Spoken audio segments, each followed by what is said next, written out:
ہمارے آفس کے قریب ایک ہوٹل ہے، اکثر وہاں ناشتہ کرتے ہیں۔ کافی رش ہوتا ہے۔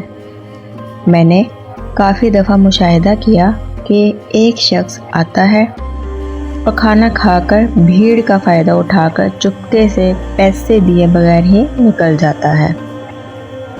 ایک دن جب وہ کھانا کھا رہا تھا تو میں نے چپکے سے ہوٹل کے مالک کو بتایا کہ یہ آدمی ناشتہ کر کے بغیر بل دیے رش کا فائدہ اٹھا کر نکل جاتا ہے۔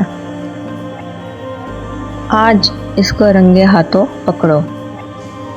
میری بات سن کر مالک مسکرا کر کہنے لگا کہ اسے نکلنے دو، کچھ نہیں کہنا، بعد میں بات کرتے ہیں۔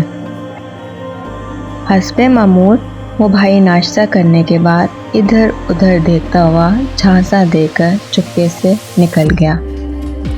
میں نے ہوٹل مالک سے پوچھا کہ اب بتاؤ اسے کیوں جانے دیا؟ مالک کے جواب نے مجھے فرتے حیرت میں ڈال دیا۔ کہنے لگا کہ اکیلے تم نہیں، بہت سے بندوں نے اس کو نوٹ کیا اور مجھے بتایا۔ نہ بھی کوئی بتاتا تو مجھے خود بھی علم ہے۔ کہنے لگا کہ یہ سامنے بیٹھا رہتا ہے اور جب دیکھتا ہے کہ میرے ہوٹل پر رش ہو گیا ہے تو چپکے سے آ کر کھانا کھا کر نکل جاتا ہے۔ میں ہمیشہ اس کو نظر انداز کر دیتا ہوں۔ وہ کبھی نہیں روکا، نہ پکڑا، نہ کبھی بے عزت کرنے کی کوشش کی، کیونکہ مجھے لگتا ہے کہ میرے ہوٹل پر رش بھی اسی بندے کی دعا سے لگتا ہے۔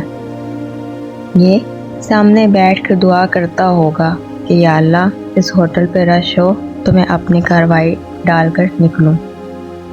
اور سچ میں رش ہو جاتا ہے۔ ہمیشہ جب یہ یاد آتا ہے میں اس کے اور اللہ تعالیٰ کے درمیان اس دعا اور قبولیت کے معاملے میں ٹانگ اڑا کر اپنی بدبختی کو دعوت نہیں دینا چاہتا۔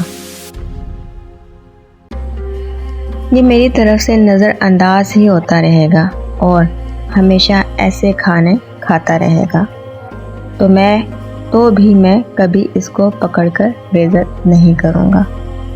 امید ہے کہ آج کی ویڈیو آپ کو پسند آئی ہوگی۔ اگر ویڈیو پسند آئی ہے تو ویڈیو کو لائک کر دیں اور چینل کو سبسکرائب کر دیں۔